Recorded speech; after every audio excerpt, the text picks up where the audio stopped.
Hey guys, welcome back to the 27th episode of Continuously Refined. I'm Shayna, And I'm Sicily. and we are talking all things summer, the sun, and sunscreen. Both Cicely and I just got back from vacations, and so we are so excited to jump into our normal routine and getting back into it, also recording podcasts. And with that comes laying out in the sun because it is summertime. And so we really wanted to take time to inform y'all. And we have done research on this about how harmful sunscreen is to our health. And that is like the normal sunscreen that we are pulling off of the shelves that the media and scientists and our doctors are telling us you need sunscreen if you don't want to get skin cancer. So that's what we're going to talk about today. Yeah, and I think you and I have both had conversations between each other and then also with other people about this topic and about sunscreen and the sun being good or bad for you and just all of those things. And so we really just wanted to film an episode and teach you guys all about it because we put in the time, like Shanna said, to kind of look into it some more.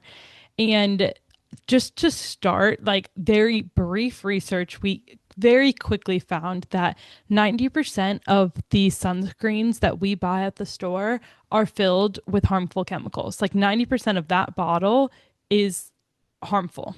And you can find better alternatives, which we'll talk about, like mineral sunscreens and zinc sunscreens. But the average sunscreen that we're all buying, that we've been putting on our bodies since we were kids, are very harmful and do have those harmful chemicals in them. Terrible. It's so scary. They're giving us cancer. Everybody Yes. listen up. Yep. And so like there are ways, and we'll get into this more, that you can naturally stop burning. So when you kind of remove heavy metals out of your system or you get rid of eating seed oils. And I was telling Shanna earlier today, like it's something that I've noticed for myself that has helped a lot this summer is like I have been putting on a little bit of sunscreen, but I normally am someone that has to reapply like 6 times throughout the day if I'm laying by the pool. And I haven't reapplied at all, and I've yet to get burned this summer. And I think that just really shows like I haven't been eating seed oils, and we have worked so hard to remove heavy metals from our system. And like you really do see a difference once you start to look into all of this. I'm so excited to jump into this episode because I think it'll give people a lot of knowledge that they just are not aware of. I mean, sunscreen is just a thing that we've been taught we need to put on when we go in the sun. So I'm really That's so excited. And true. this is going to jump into the evolution of sunscreen. Who knew it had such Yeah. a vast history? Yeah. So I love looking at like the cause of something. Like, how did we get to the point that we are today? And sunscreen, when you think back to like very old, like ancient days, it's like, okay, well, they were out in the sun. Like in Egypt in 4000 BC, like they were out in the sun building those pyramids all day long. That is all they did. And they used things to protect themselves from the sun, but they didn't have the chemical sunscreens that we have now. So they used things like rice bran extract, jasmine, lupine extract, and that all protected them from the sun. But those were all natural whole things that they were getting. They weren't having to process them in some way. Even in Greece, they used things like olive oil and sand. You had ancient India that used zinc oxide, which is now a key mineral sunscreen ingredient. In the Middle Stone Ages, they used red rock pigments and other things that like helped them to even repel insects and not only the sun. Native Americans used this chalky aspen tree bark, which provided SPF. They used sunflower oil and pine needles. Polar indigenous people used bone and leather or even wood goggles to protect their eyes from the sun glare off ice. There were so many different things that they were finding in resources that were just around them that were able to protect them from the sun. And then kind of moving into early modern, when you started to get into like the science and industry industrial era, you had like scientists in Germany that first kind of discovered UV radiation, and they came up with the first sunscreen chemical ointment, but it still didn't have all the things that we have in it today. Then you kind of jump to the USA in 1936 when the founder of L'Oreal launched the first commercial sunscreen. And in World War II, Benjamin Green created what was called a red vet pet, which is for soldiers, and it became what we now know as copper tone suntan cream. So this is like less than 100 years ago. Yeah. So the bottles of sunscreen that we see on the shelves were not a thing. What this is 90 years ago. Like they just were created 90 years ago, which I think is important. And something Cicely and I talk about is like, oh, our grandparents always say, oh, well, I used to eat that way. Why is it becoming such an issue? Yep. Well, the way you used to eat, the ingredients are different now than it is 30 years ago. And I think this is a perfect example. When our grandparents were growing up, sunscreen was just becoming a thing. Yeah. And you didn't even have ratings to the levels of SPF. Like back then, this was the SPF they were using. This was whatever sunscreen they were using. It wasn't until the 1970s when a Swiss chemist developed modern SPF rating and decided that there'd be all these different filters and levels to the SPF you're putting on your body. And this is when sunscreen really started to first shift and include all those synthetic chemicals and nanoparticles because it was easier to use. It stayed on the shelf longer. They believed that originally that would help our skin more.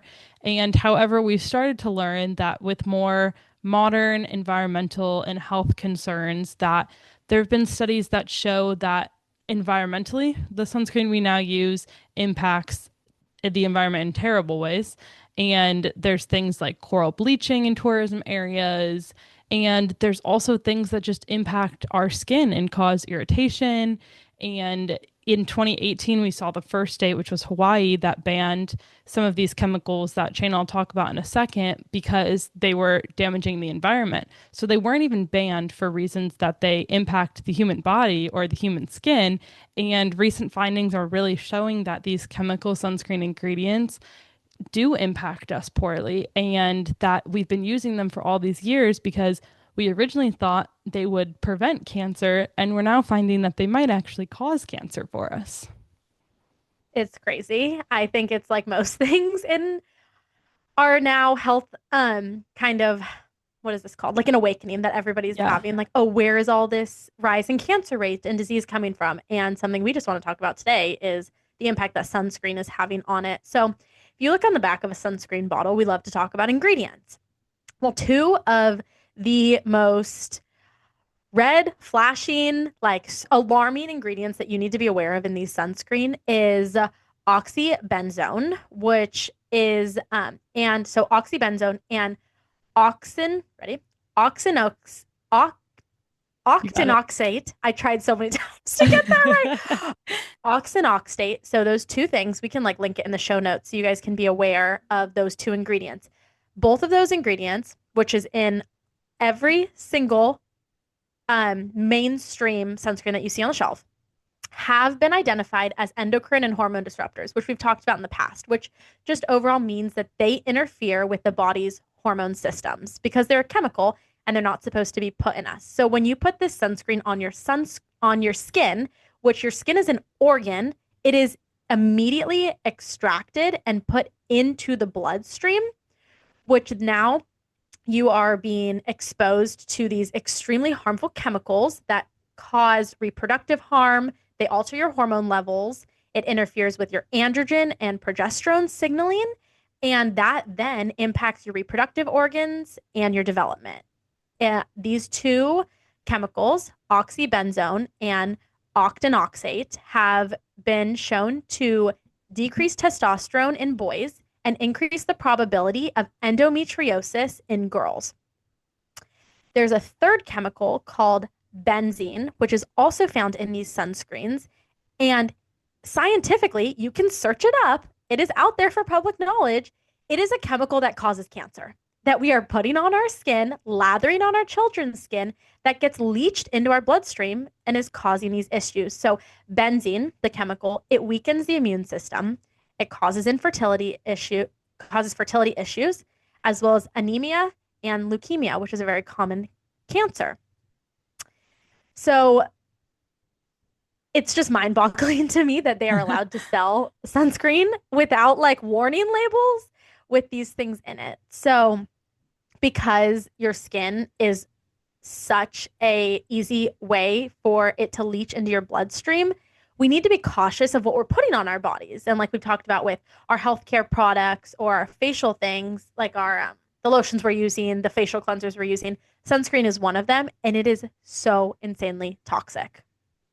Yeah, and I think it makes sense when you think about it because it's like, okay, a lotion, like, yeah, it might be made up of like these things, but when you think of a sunscreen, it's like, well, how is it really protecting my skin from the sun? Like, it must have all these really powerful chemicals to avoid something as powerful as the sun and the UV rays from the sun. Most of the so some of them are topical creams, right? We'll put on our body, but a lot of them are all these sprays. And I think about especially when you are a child and you're constantly using these sprays on your children because that's a lot easier to put on, right, than a topical cream. The aerosol sprays, however, are the worst thing you could be using on yourself, on your children, on anyone around you. Yeah, that's the They, first thing that I would do if you are listening is throw out your aerosol sunscreens. If yep. you don't want to make the change to all natural sunscreens, you're taking that risk. But the aerosol sprays are the worst possible things. Throw those Yes. out immediately and lather your kids up with your hand. 100%. They contain a couple different chemicals, but they contain xylene and formaldehyde. And formaldehyde specifically is known as a human carcinogen. It is linked to throat cancer and directly to leukemia. And it can also cause a lot of skin irritations, rashes. It also causes a lot of respiratory issues. You're spraying it, so you're naturally inhaling it. It is known for especially causing lung irritation in your kids. And it can also include fragrances. We know that every different sunscreen has a different smell, and a lot of us use a different sunscreen because we like the smell of that one better. And we'll do a whole other episode on fragrances and how terrible they are. But we have heard so many doctors say that if you're going to start with one thing to cut out as a hormone disruptor, cut out fragrances.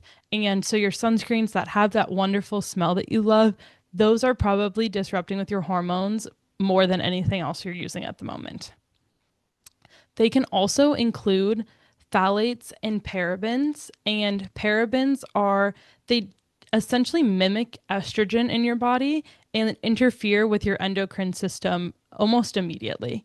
And they're directly linked to tons of reproductive issues, irregular menstrual cycles, and infertility. And so, all these things that we're talking about, especially if you're around our age or you're younger, you're wanting to have kids one day, they're things to really pay attention to now because they will impact you later, even if you're not seeing the effects of them right now.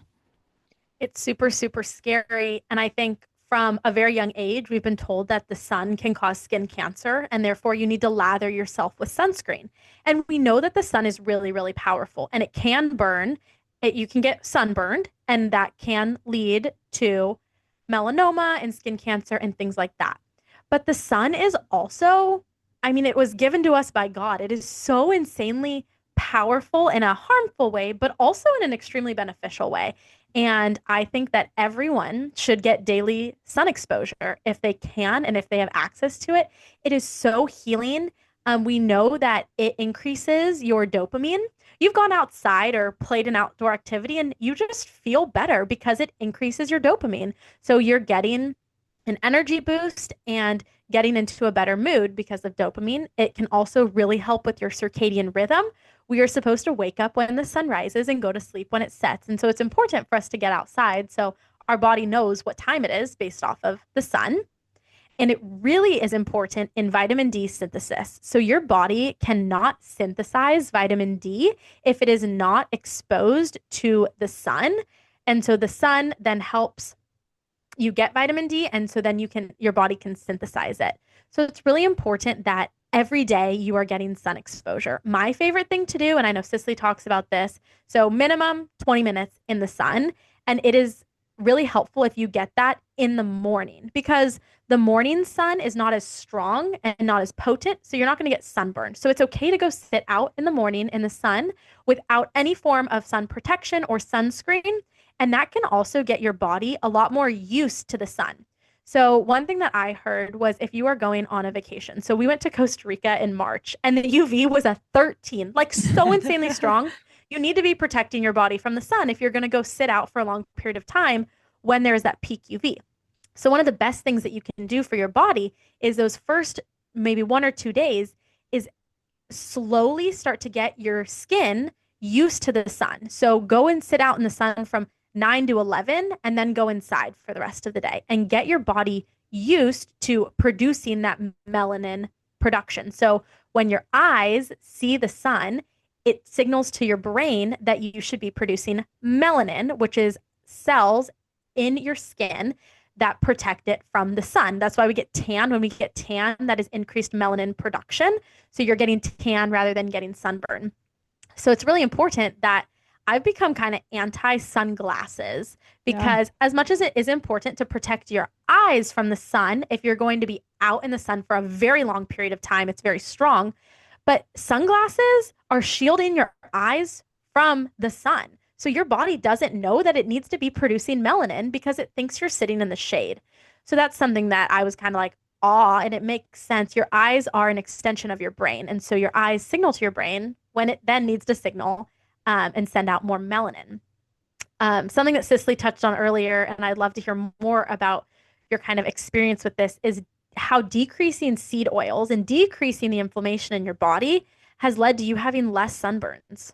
Yeah. I mean, I feel like it makes sense if we think about these things because we've talked about how before our grandparents, but in older ages, like they didn't get burned sitting out in the sun for forever because they weren't ingesting tons of seed oils at the time and they didn't have all these heavy metals in their body. And once you start to cut those things out, your body is more that gets able to produce the things that it's meant to produce. And it's not trying to fight off all these random things that are in your body. Heavy metals in your body aren't attracting the sun like they normally are. Your body's able to produce things to fight the sun properly. And it's also able to absorb the sun in different ways. And I have literally the fairest skin ever, and I have not gotten burned once this summer. And that even included sitting in the Texas sun for 2 weeks while I was there with a UV of 10 and 11 every day. And like all of my friends know that I always am the first to get burned. And so that has been incredible of Always. like, yeah, I'm like, okay, I'm still going to put on sunscreen, but I'm going to put on a 30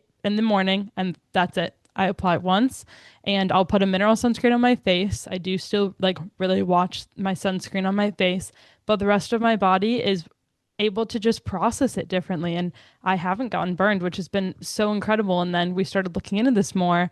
And now my whole real For You page is everything about how to avoid seed oils to help with the sun or different foods you can eat. Like you can really go down a rabbit hole and see, oh my gosh, if you eat this while sitting in the sun, this will help. And the same thing Shayna was saying with slowly exposing yourself to the sun. I really focused on that at the beginning of, okay, I'll sit out for 30 minutes. The next day I'll sit out for an hour. I didn't jump right in on the very first time and sit out for 6 hours in the sun on my first day of the summer. And I think it's really important to make note of that is even if you are eating as clean as can be and you're sitting out and baking yourself in a UV of 11 or 12 for 6 to 7 hours, you are most likely going to get sunburned. The sun is strong, and we know that. We don't want anyone to get sunburned. So it's important to understand the difference between us as, 20 something year old girls who love to bake in the sun for hours.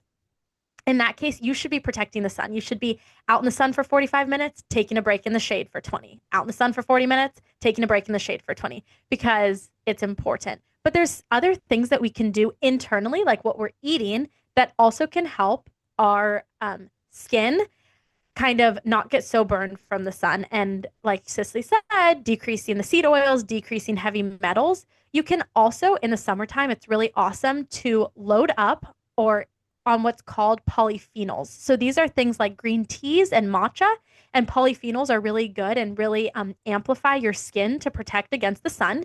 You can eat more things with chlorophyll in them, like leafy greens, things that are more antioxidant rich, like berries, high vitamin C, strawberries, again, berries, oranges, and electrolytes. Really great because these electrolytes and minerals, when you're putting them in your water or drinking electrolyte packets, they help keep the skin hydrated. And when the skin's more hydrated, it's able to better protect from the sun.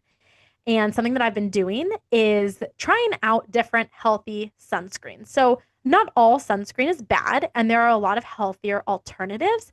I've started using one called Sol and Sky, SOL and Sky. It is a beef tallow based sunscreen, and I love it. It's amazing. I lather it on my face. It doesn't make me break out all over my body. You just need a little bit, and it's really healthy and it completely protects me from the skin as well as the things that I'm eating. I've noticed that this one really helps.